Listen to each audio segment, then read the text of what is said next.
And we're back with another episode of GameState, the podcast where we gamify real estate. I'm your host, Casey Sears, and this is episode 3. In the last 2 episodes, we talked a lot about my background in gaming, and now I'm here to give you the lion's share of information that you are looking for. I'm going to try and keep this short and sweet. Have you ever been to a board game night? You got a bunch of really cool board games that you want to play, but nobody knows how to play them. But it's always nice to have one person that's an expert on the board game in the room that can explain the entire game to the people that are playing it before they sit down and play.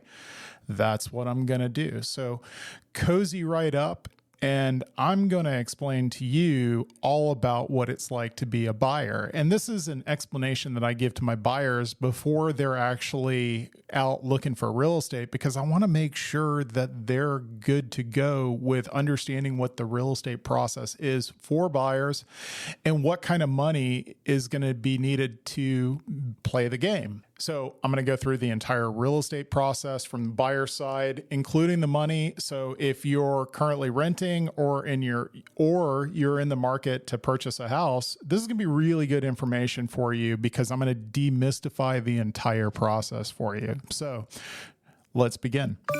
So before I would start telling any of my clients to start taking notes, this is kind of how we work.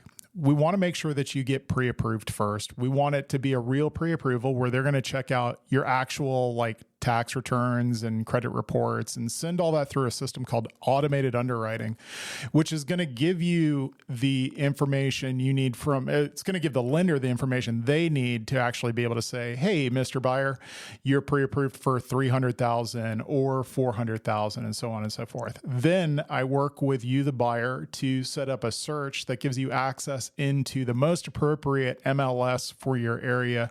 It's still good to kind of keep an eye on Zillow and Redfin and stuff like that, but this information is going to be a lot more accurate, because this is a system, the MLS is a system that is going to be updated and provided from the actual listing agent of the property. So it's more likely that if it says the property is available, it's going to be available. Then we go out and we find some properties. Once you find a property that you're interested in, we work to figure out what type of offer through research we should make on the property. And then we have a discussion and you tell me what you want to do and we write the offer. We submit the offer in, work back and forth with the listing side to try to come to a meeting of the minds on that offer. And then once everybody's in agreement, we execute that offer. Now, this is the first thing that I would tell any buyer to take a note about. It's called the binding agreement date. When you come to a meeting of the minds, the day that we go under contract is the binding agreement date. So today, when I'm recording this, is February the 25th. And let's assume, just for the sake of this explanation, that we're going under contract for a property that's $300,000. So the binding agreement date's today, February 25th, and under contract for $300,000. And we are also, the binding agreement date is known as day 0. And this is important because a lot of the contract is structured off of this date. You want to know how long your due diligence period is? Figure out when the start date is, day 0. Want to know when you need to deposit earnest money? Figure out when the start date is, day 0. So let's proceed. So the first thing that's going to come up as you are under contract is depositing earnest money. Now, when I'm talking about dates for everything, whether it's earnest money, due diligence, it's all negotiable. It could be 3 days, 4 days, 5. I'm just going to give you ideas. So earnest money generally gets negotiated for 3 days from binding agreement date. So if today, which is Monday the 25th, is day 0. Tuesday would be day 1. Wednesday would be day 2. And Thursday would be day 3. Earnest money would be due before end of Thursday.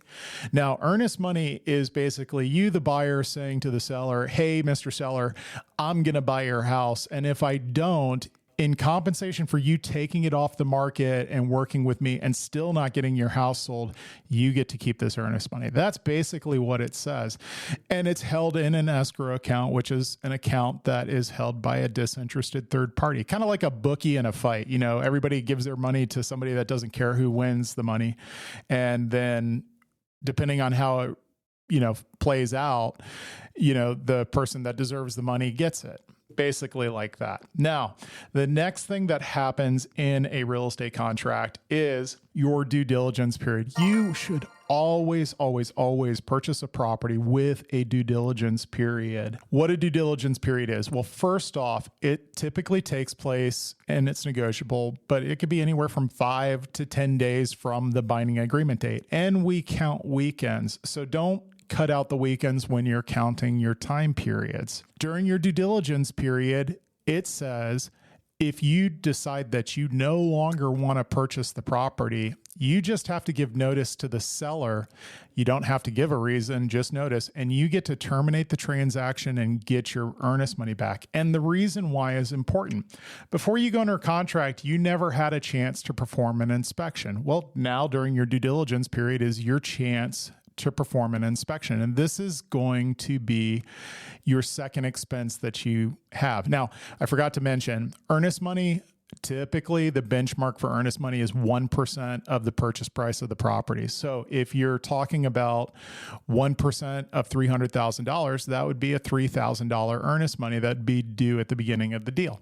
Due diligence, you're going to hire an inspector to come out and look at the property. Now, depending on the square footage of the house and whether it's on a basement, they're going to charge you something different. But my experience is, depending on the size, it kind of lands somewhere between $350 to maybe $650, $700, depending on what's going on with the property. And a good inspector is going to give you a full detailed report. Now, I always recommend, some agents don't say this, but I do.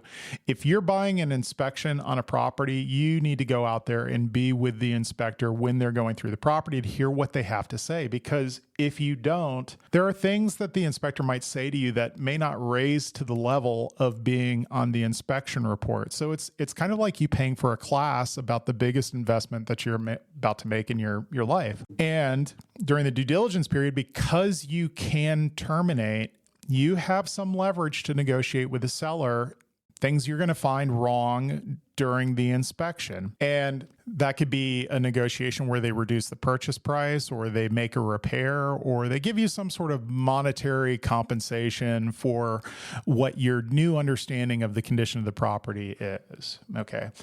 Now, due diligence is super, super important. Always, always have a due diligence period. Never let anybody talk you out of having a due diligence period on a property. Next up, we've got your financing contingency period. So financing contingency period can be negotiated to be somewhere from 14 to 21 days from the binding agreement date. And this is your opportunity to work with your lender to make sure everything's perfect with your loan. Lender's going to put together a package and they're going to send that to the underwriter. And it's going to be basically kind of like your financial fingerprint. Underwriter is going to review it, and then they're going to send it back to the lender and say, okay, we like what we're seeing here, but we may need some additional documentation to verify one thing or another. And you work with a lender to get them that paperwork so you can get to your final approval and prove to the underwriter that you're capable of repaying the loan that you're trying to get. During the financing contingency, you can terminate if you have been declined for your loan, but it's kind of a gray area. A lot of the financing contingency, you really need to work with your lender to make sure you're airtight before you even write an offer on the property, which is my opinion, but I think it's really true. A good reason for terminating because of due diligence is like you're under contract and then suddenly your employer lets you go. You wanted to buy the house. You didn't want to lose your job, but one of the conditions on your loan is that you're employed. So now you can no longer move forward. That's a valid reason for terminating a real estate transaction while you're under your financing contingency period. And should you terminate for that reason, I would hope that you would get your earnest money back. It's a little bit of a gray area, you should, but there can be bad reasons for terminating under financing contingency. An example of this would be you get under contract and you find out that you need a brand new bedroom suite for your house. So you hustle out to Rooms to Go and open up a $10,000 line of credit to purchase your perfect bedroom suite. But by doing so, you've just tanked your credit score. It's dropped 75 points and you no longer are approved for the loan that you once had. That's self-inflicted. You can't do stuff like that. But that's a good example of a bad reason for using a financing contingency period. All right. Next up, we have to talk about the appraisal contingency period. Appraisal contingency period, the lender is going to want to make sure that they're giving you an appropriate amount of money for the house that you're purchasing. So if you're under $300,000 and during your appraisal contingency period, the appraisal comes back at $300,000 or more, that's good. That's the appraiser saying that the house is worth what the lender is giving to you to purchase the property. And if it comes back lower, then you need to work with the seller to try and resolve that. So let's use an example of the appraisal. We're under contract for $300,000 and the appraisal comes back at $290,000. Well, $290,000 is $10,000 less than what the lender is. Basically, the lender is not going to be willing to give you $300,000 for a property where the appraiser is telling them that it's only worth $290,000. So the most common resolution for that is that you ask the seller, you say, "Hey, Mr. Seller, we really wanted to buy your house at $300,000, but that pesky appraiser is saying that it's only worth $290,000, and the bank's not going to give that to us. Are you willing to come down on the purchase price of the property?" A lot of times the sellers do say yes to this, but it can depend on a lot of different things going on in the background with the seller and where you are in negotiations and et cetera, et cetera. Of course, the lender is going to want you to pay for the cost of the appraisal. That generally comes out at somewhere between $450 to $550 for a regular plain Jane appraisal. So if you're keeping track, your three expenses that you've had so far is your earnest money, cost of inspection, and the cost of an appraisal. Now, one more thing about the earnest money. Earnest money, when you close on a transaction, it's kind of a soft expense because it comes back to you at closing. It gets applied to your closing cost or your down payment. So let's say you put up $3,000 in earnest money on this $300,000 property. That's $3,000 less that you'll have to bring to closing to purchase your property. All right, so we've gotten through the appraisal contingency, the due diligence, and the financing contingency period. Now what we're really looking for is that lender to give us what every person wants to hear, the sweet words, clear to close.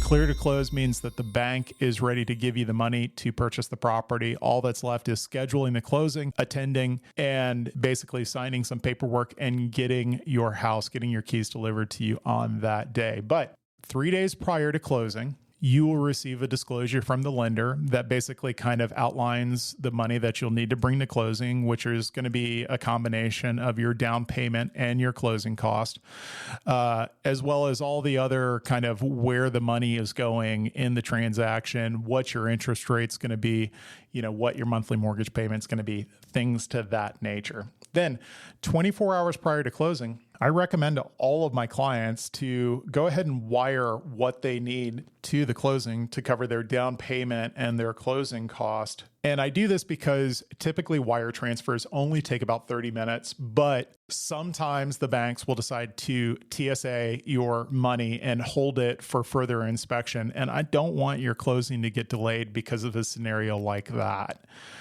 So this is to prevent that. Then when you arrive at the closing, I recommend always that you bring two forms of identification, a driver's license as the primary with a birth certificate, maybe a social security, or a passport as the secondary. You're probably only going to need just the driver's license, but I don't want you to find out day of closing when you're there that you didn't bring everything that you could in case you need it. Closing's pretty simple. You're going to sign a final disclosure about where the money is going and how it's being used to purchase your property. Then you're going to sign a warranty deed, which is basically going to transfer the property into your name.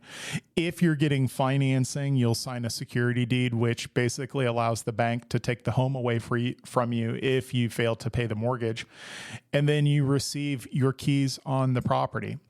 and it's yours. Happy days. Congratulations. Pop champagne, go out to have a nice dinner, or maybe just curl up in bed that night knowing that you are now a homeowner and not a renter. Now, I want to talk just one more thing about the difference between a mortgage payment and a rent payment. Now, this is set up this way to help you avoid getting hit with a mortgage payment and a rent check in the same day.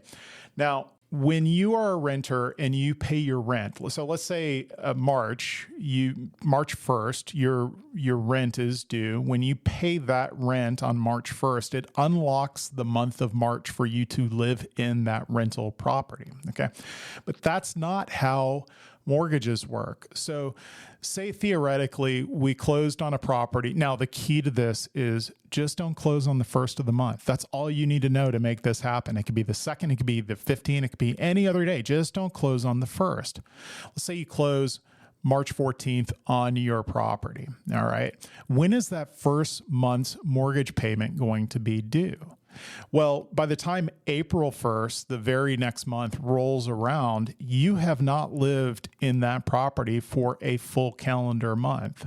It won't be until May 1st that your first month's mortgage payment is due. So that's really useful for people that are trying to offset getting hit by both their last month's rent and their first month's mortgage in the same month.